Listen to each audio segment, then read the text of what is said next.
Nah, baik, di sini kita akan membahas terkait dengan bahan ajar yang sudah kita buat, yaitu jenis bahan ajar berupa leaflet atau brosur. Nah, sebelumnya kita harus mengenal terlebih dahulu apa itu bahan ajar. Nah, bahan ajar sendiri kalau menurut Dick and Carey mengatakan bahwasannya bahan ajar itu merupakan suatu bahan yang berisi sebuah konten, dan konten tersebut itu harus dapat dipelajari oleh siswa, baik berbentuk cetak atau yang difasilitasi oleh pengajar, yang gunanya adalah untuk mencapai tujuan tertentu. Nah, sedangkan kalau menurut National Center for Competency Based Training mengatakan bahwasanya bahan ajar merupakan segala bentuk bahan yang digunakan untuk membantu guru atau instruktur dalam melaksanakan proses pembelajaran. Nah, jadi di sini bahan ajar itu memang digunakan guru ya, atau terkadang seorang instruktur atau tutor atau dosen yang gunanya adalah untuk menjelaskan, untuk membantu dalam proses kegiatan belajar mengajar seperti itu. Sedangkan menurut Direktorat Pembinaan Sekolah Menengah Atas, bahan ajar merupakan segala bentuk bahan yang digunakan untuk membantu guru dalam melaksanakan kegiatan belajar mengajar. Nah, bisa kita simpulkan bahwasanya bahan ajar merupakan suatu bahan atau suatu materi pembelajaran yang mana dikumpulkan menjadi satu, atau bisa juga kita maknai bahwasanya materi pembelajaran tersebut itu sudah disusun sedemikian rupa yang gunanya digunakan oleh para guru untuk menyampaikan informasi. Nah, informasinya bisa berupa materi pembelajaran itu tadi. Nah, lalu bagaimana dengan bahan ajar daring? Nah, bahan ajar daring merupakan bahan ajar yang digunakan oleh pendidik untuk membantu guru dalam proses pembelajaran secara daring. Nah, saat ini kita memang berada di situasi pandemi.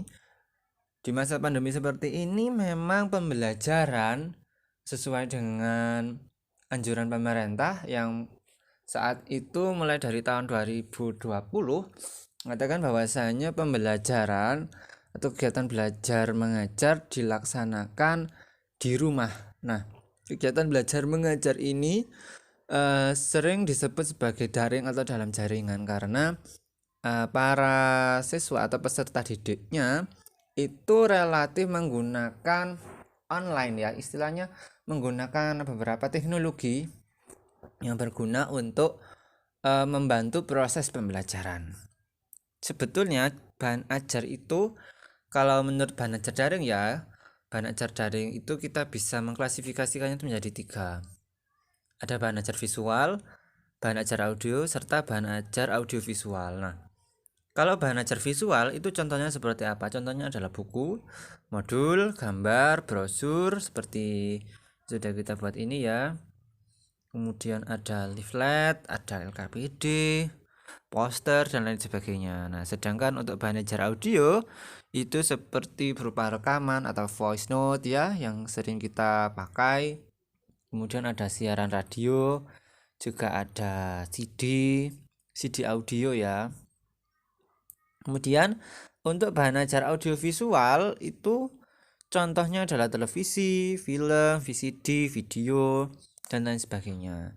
Nah, akan tetapi dari sekian bahan ajar yang sudah saya sebutkan tadi bahwasanya bahan ajar tersebut digunakan oleh pendidik sesuai dengan situasi dan kondisi serta kebutuhan di lingkungan sekitar.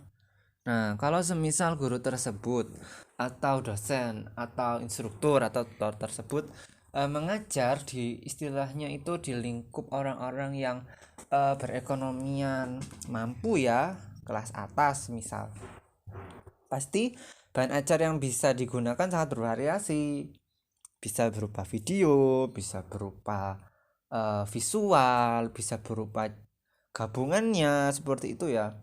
Karena apa? Karena mereka kemungkinan besar yang ada, mereka orang-orang kelas ekonomi kelas atas itu istilahnya memiliki kemampuan untuk melakukan model pembelajaran daring yang sangat bervariasi. Hal ini disasarkan atas apa? Atas kemampuannya untuk semisal membeli kuota yang cukup banyak, kemudian bisa memakai wifi seperti itu. Nah, kalau semisal di lingkup yang sederhana-sederhana saja, yang biasa-biasa saja, maka terkadang guru hanya menggunakan bahan ajar yang seadanya saja, yang istilahnya itu memudahkan antara guru dan juga siswa. Yang terpenting adalah kegiatan belajar mengajar harus tetap terlaksanakan, walaupun kegiatan belajar mengajar tersebut hanya bisa dilaksanakan di rumah. Nah, salah satu contohnya adalah ini, yaitu bahan ajar berupa leaflet atau brosur. Nah, bahan ajar berupa leaflet atau brosur ini memang sangat memudahkan sekali bagi siswanya. Karena apa? Karena satu, ukurannya yang juga kecil, tidak terlalu besar. Di sini ukurannya, ya, di sini ada ukurannya. Ada detailnya di sini bahwa ukurannya hanya 4,1 MB.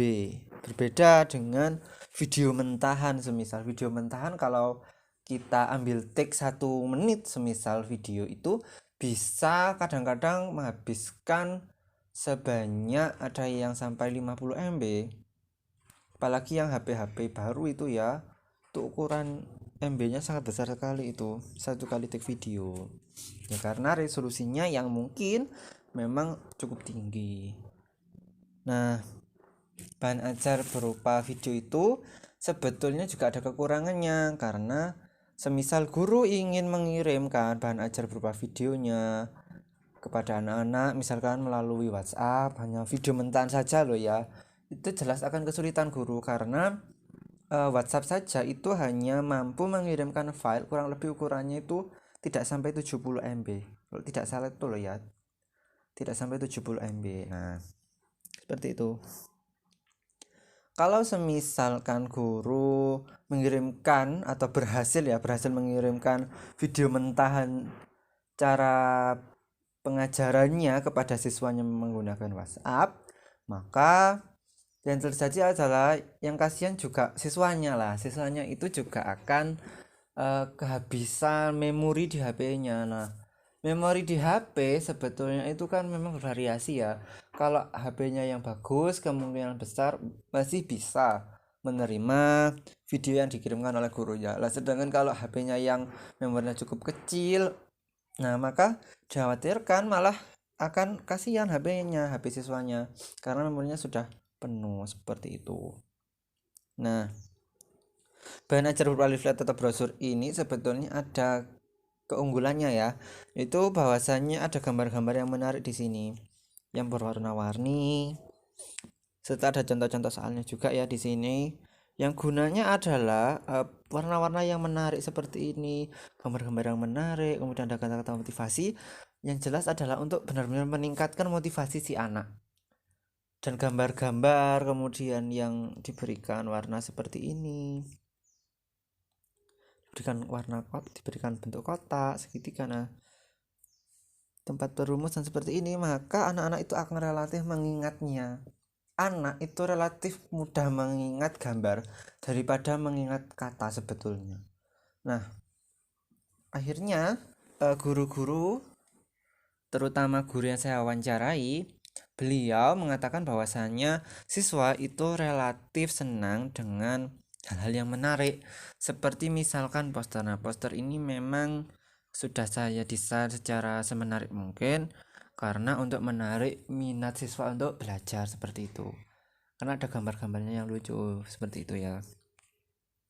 Nah, karena bahan ajar ini harus disesuaikan juga dengan karakter dari siswanya. Nah, karena di sini di kelas 4, maka materinya juga harus diperbanyak. Nah, di sini ada materi-materinya, ada juga contoh soalnya. Beda lagi dengan karakteristik bahan ajar untuk di kelas bawah. Nah, kalau di kelas bawah itu mereka memang benar-benar harus lebih banyak gambarnya, lebih banyak bentuknya yang lucu-lucu. Karena apa? Karena anak seperti kelas bawah, seperti kelas 1, kelas 2, itu mereka lebih mudah menangkap hal-hal yang seperti itu. Nah, beda lagi kalau yang di kelas atas, mereka biasanya juga butuh hal-hal yang istilahnya harus ada pancingannya, seperti itu ya, harus ada hal-hal yang bisa menarik perhatian mereka sehingga mereka mau untuk belajar walaupun di sana ada banyak materinya.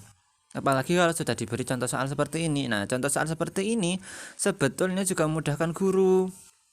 Karena apa? Guru jadi tidak perlu menerangkan terlalu banyak. Sebab apa? Sebab sudah ada contoh soalnya. Memang kita juga harus tahu juga ya bahwasannya siswa itu memiliki berbagai karakteristik. Ada anak-anak yang visual yang cukup membaca saja itu langsung paham. Ada yang harus dijelaskan dulu. Nah, makanya sebagai seorang guru nantinya walaupun kita menggunakan berbagai macam bahan ajar, tetap kita juga harus ada istilahnya itu ada interaksi, yaitu bisa berupa gurunya menjelaskan materi seperti itu. Nah, jadi karakteristik siswa itu juga benar-benar harus kita perhatikan seperti itu. Biasanya anak-anak kelas 4 itu relatif untuk istilahnya malas bersekolah karena mereka cenderung merasa bahwasanya mereka sekolah di SD terlalu lama. Ya memang lama memang di SD atau di SDMI itu karena tingkatan dasar ya itu mencapai 6 tahun. Jelas mereka akan mengalami istilahnya tingkat kejenuhan yang sangat tinggi. Dan mereka jelas itu akan istilahnya malas belajarnya. Nah, malas belajar itu pasti akan sangat tinggi. Mereka pasti sudah mulai mengenal yang namanya gadget, apalagi di masa pandemi ini ya. Gadget itu sangat berpengaruh sekali. Dan kekhawatiran orang tua yang jelas adalah anak-anak malah bermain gadget, bukan melihat atau mencari materi atau mencari jawaban dari guru-guru yang sudah memberikan pembelajarannya, seperti itu. Nah, bahan ajar leaflet brosur ini menjelaskan terkait dengan pembelajaran matematika, yaitu terkait dengan bangun datar. Nah, pada bangun datar yang dibahas adalah terkait dengan persegi, persegi panjang, dan segitiga.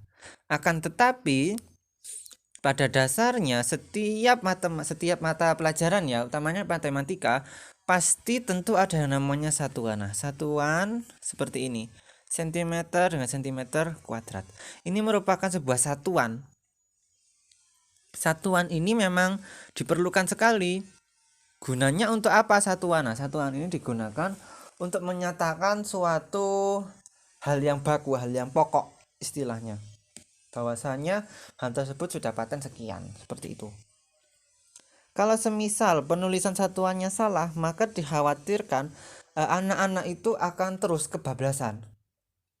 Nah, makanya nantinya sebagai seorang guru juga harus tetap harus menggunakan beberapa kaidah-kaidah mata pelajaran lain juga harus kita tarik. Semisal walaupun kita belajar matematika, kita juga tetap harus memperhatikan kaidah bahasa Indonesianya.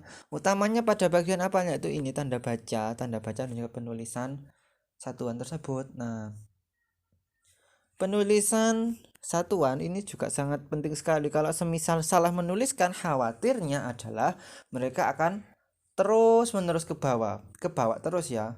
Sebab nantinya di jenjang lebih tinggi seperti tingkat SMP, MTS, MA, SMA, SMK, yang jelas satuan itu akan tetap dipakai. Bahkan untuk ujian sekolah, semisal sekolah bahasa Indonesia ya, ujian sekolah bahasa Indonesia itu jelas ada istilahnya itu menentukan ejaan mana yang salah, menentukan tanda baca yang salah, kemudian penulisannya yang salah, yang jelas itu akan tetap dipakai. Makanya harus dari sejak dini kita harus memupuk bahwasanya hal terkait dengan tanda baca, kemudian penulisan, huruf kapital itu tetap harus diperhatikan karena khawatirnya adalah mereka kebablasan, terbawa terus kan, kasihan. Seperti itu. Jadi bahan ajar ini bisa dipakai guru semisal gurunya mau men-share dulu materinya kepada anak-anak juga bisa, kemudian nanti ada penambahan materi juga bisa, kemudian ditambahkan dengan latihan-latihan soal juga bisa. Nah, mungkin seperti itu penjelasan dari bahan ajar leaflet berupa brosur ini.